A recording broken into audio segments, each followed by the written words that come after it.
Hello my loyal companions, welcome back to the channel and to another episode of Rogue Revealed, the series where I take you through everything you need to know about Rogue Company. Now over the past week on the channel, since the shooting range dropped, I've been putting out content showing you statistics of the different weapons and the different classes of weapons. What would logically follow after the three I put out so far would be shotguns and pistols. However, there have been numerous bugs I've encountered while testing and have decided to leave it while they get fixed. I mentioned them to the developers, they told me that they were looking into it. I was hoping they'd be fixed this patch, they weren't. But hopefully in the next patch or hotfix they'll be addressed. That doesn't mean the content's stopping though, and today I'm going to be breaking down the different melee weapon options that you have in the game. Make sure you subscribe to the channel for more content, but for now, let's get into it.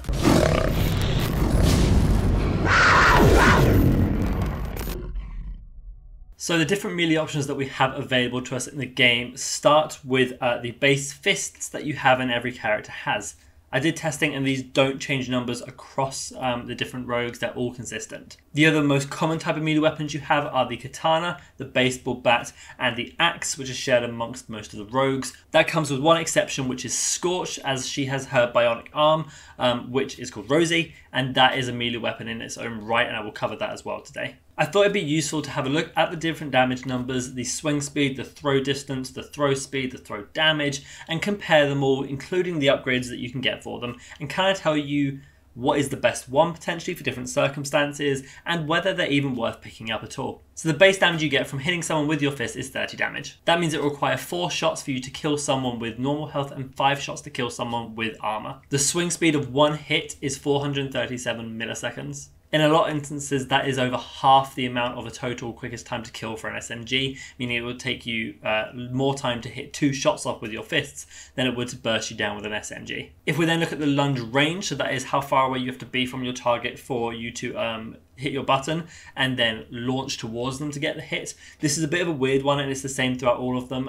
It's 2.5 meters, but I find at 2 meters it works perfectly fine, and when you get to the 2.5 meter mark it will do the lunge, but it won't always register the damage. This does seem to be some sort of bug with the melee stuff at the moment. I don't know whether it's meant to be 2 and it's just kind of extended a bit further. It gives you the lunge but it doesn't give you the damage for it. Or whether it's meant to be 2.5 and it's just bugged out. The base fists give you an idea of how every rogue would use their melee ability. Personally, I don't think it's particularly good. If you're in a pinch, go for it, but if you have any ammo and any gun, you're probably better off using that. The one upside for it is that when you are lunging and sort of pulling back a little bit and then lunging again with the fists, it can be quite difficult. You're moving quite fast and you've got quite jagged movement that's difficult for an enemy to predict and shoot you from. So it's kind of just scenario based. It does take 4 shots though, which isn't fantastic, and you just have to sort of play it by situation. The next melee weapon I want to have a quick look at, because it is unique, is Rosie. Now the damage of Rosie is higher than all the other melee weapons off a base, and that is 45 damage. That will still require you to have 3 shots to be able to fully kill someone. However, if you are getting some bullets off and you manage to get close enough and then you do hit them once, 45 damage is really high, so if you've landed some bullets beforehand, you should be able to kill them. Its lunge range is also 2.5 meters at its base, and its swing speed is the same as the fist. You can obviously upgrade Scorch's arm though, and when you do so, the upgrades you get increase the lunge range from 2.5 meters to 3 meters. Again, it does that last sort of 0.5 meter weird sort of glitch where it lunges but doesn't get them, but at 2.5 meters exactly it will lunge and hit them. So you can see that there is an increase. There's just some sort of bug at the moment.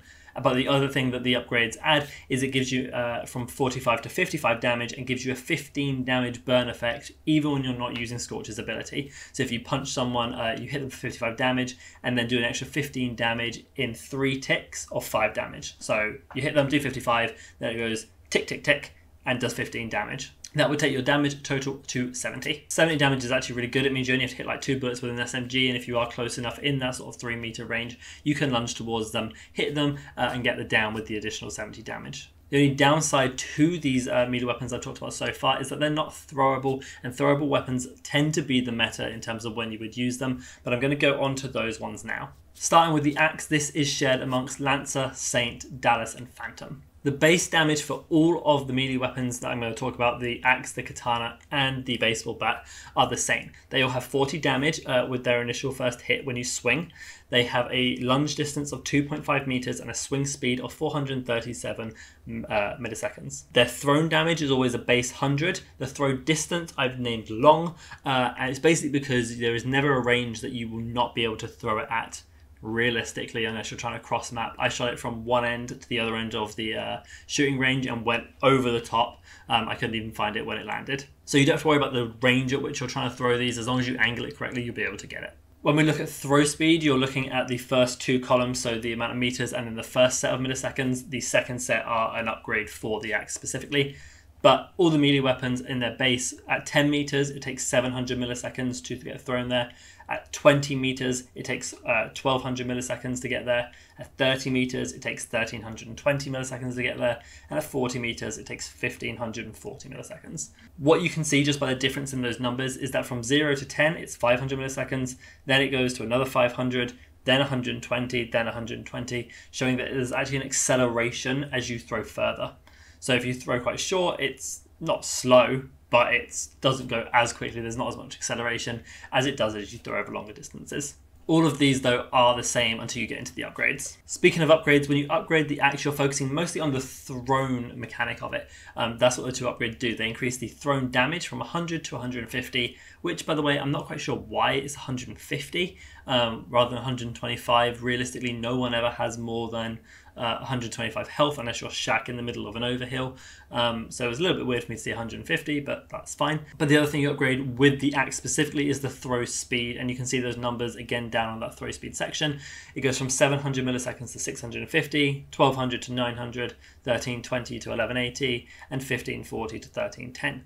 You can actually see how much quicker that is. It's definitely actually a worthy upgrade if you are going for throwing and trying to be a bit accurate with it. It is actually a good upgrade, and that kind of makes the axe's job to be this thrown weapon. You want to throw it more than use it up close and personal. Moving on to the bat, which is shared between Glitch, Dima, Trench, and Anvil. It has the same initial damage profile as the axe and the katana. What happens when you upgrade the bat, though, is that you really increase its swing damage, so it's up close and personal damage. You increase it from 40 to 65, which is really competitive and a good amount of damage if you hit a few bullets again, and then you're able to swing with it.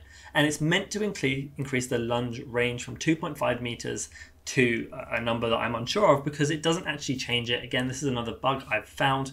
Again, hopefully it gets fixed. I imagine it will do something similar to Scorch's and will go to 3 meters, but don't quote me on that. At the moment though, if possible, avoid that upgrade because it doesn't actually do anything. And the last set of melee weapons to look at is the katana, and this is kind of an all-round weapon, I guess, whereas the axe focuses on thrown and the bat focuses on up close and personal. The katana sort of feels both of those. Again, base stats the same as the other ones, except when you upgrade it, the swing damage goes from 40 to 50, which means it goes down to a 2-shot, and the thrown damage goes from 100 to 125, meaning you can down someone with armor instantly from a throw shot. The katana is actually really well rounded in this sense. It doesn't do one or the other really well, but actually benefits them both in the exact same way that all the upgrades from the other one do, the only difference being the throw speed for the axe and the supposed lunge range for the baseball bat. I was finding all this really interesting when I was testing. I thought there would be a really big difference between all of the different melee weapons, but I found out there really wasn't. Just to sort of sum up what my findings are and what I think are best, there isn't one that is better. There isn't one that I can say has the better time to kill and is just, you should use this one. It really kind of depends on the situation, the playstyle you're going for, and I'll recommend the best one for these different playstyles. So you'd want the fists if you didn't want to spend the money on a melee weapon. You're going to get them anyway, you may as well use it in some circumstances, but the fists don't do very well. Definitely not something you should run around with the aim of killing everybody on the map. They're okay if you're in a pinch and then you can use it there. Scorch's melee weapon, obviously you don't have to buy it, it's innate for her, it's her arm, you just get to upgrade it with the 4,000 rather than spend 4,000 to then upgrade it. Having this just there and putting some upgrades into it can be really good. As I said, does 70 damage, the highest swing damage of any melee weapon if you fully upgrade it, because it gets that burn tick as well, which can be really useful in those tight pinches, land a few SMG shots, then hit them with the arm. Only downside is you can't throw it, so if that is your playstyle, you're not really going to be able to do very well. The axe then is the kind of weapon you would want to use if you are throwing it. If that's your goal, you know, there's always a throwing axe in games. This is that version. They're meant to throw it. It does always take 3 shots when you swing it, so it's not really viable compared to the other options. You're better off throwing it and using the increased damage and the increased throw speed to your advantage. The baseball bat then is the opposite and is really good up close to do a lot of damage and hit people really hard. Again, the bug is annoying. Hopefully they do fix that at some point, but we will have to see. And then lastly, the Katana is a good all-round one if you are looking to get it. It will two-shot someone at swing, it will insta-kill someone at thrown if you put the upgrades into it, and is a really viable option. Now that goes over when you should use these different melee weapons, but I do quickly want to touch on some interesting things that I found out about melee weapons, and then actually my opinion on whether they're even worth buying.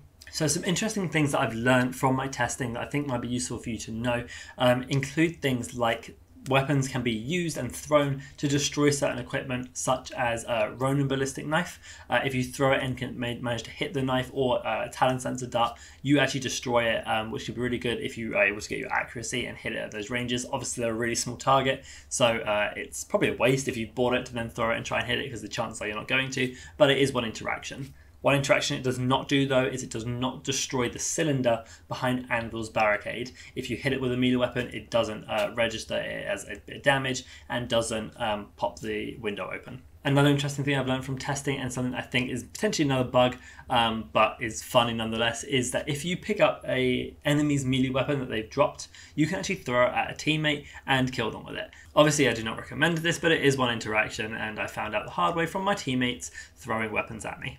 Another thing is that you don't actually have to be looking at the person for the lunge to activate. When you have the melee weapon out, if the cursor is red, you will be able to lunge to them. You can be looking quite far off to the left, right, or above them, but as long as that cursor is red, then you will be able to lunge. If you have your weapon out and you're using your fists, then you don't get the red marker for being able to lunge at someone, so you have to kind of understand and know this range quite well. There is no head damage multiplier for the melee weapon, so throwing it at their head whilst looks cool when they go down and with the sword in their head isn't actually going to benefit you in any extra way. Ronin ballistic knife follows the same damage profile as the fists, except for one instance, and that is it does 45 damage, not 30 damage. So it's actually pretty good, it's pretty competitive. It does more damage than the base melee weapons, so it is worth, if you've got it, popping it out and giving some slashes. And then the final thing I want to tell you is that if you've bought your melee weapon, if you're to use your quick melee buttons, what you normally use for your fists, if you have bought a melee weapon, that is what it will default to, and is actually really important for you to know if you didn't. So say you buy your katana and then you go to melee someone with the quick melee button, so you don't have your katana out, you've got it holstered, you'll actually slash them with the katana as your quick melee, using the same damage profile as the katana that I've gone over. That then takes me on to whether you should buy them or not. And I'm going to say personally, from my experience and my playstyle and most people's playstyle, I think it's not really worth buying them. They're really good flashy plays and stuff, but they're generally not worth the money. If you have the spare 4,000 and you can get it, and you know you're up close and personal on these short range rogues, then potentially get it. But for people like Phantom or Dallas or Trench, I don't recommend getting your melee weapon. It's not as viable as these sort of Shacks and Lancers and Scorches, who end up being quite close quarters anyway. Okay then guys, that's going to take us to the end of the video, and I do hope you enjoyed. If you did, make sure you leave a like on the video and subscribe to the channel. You can also follow me on twitch.tv/raddargaming to see live game commentaries and guides, and my Discord is linked down in the server, so you can come join that and be part of my community over there. Other than that, I hope you have a great day, sign up for Rogue Bowl, and remember, be loyal, be brave, be relentless, and I'll see you in the next video.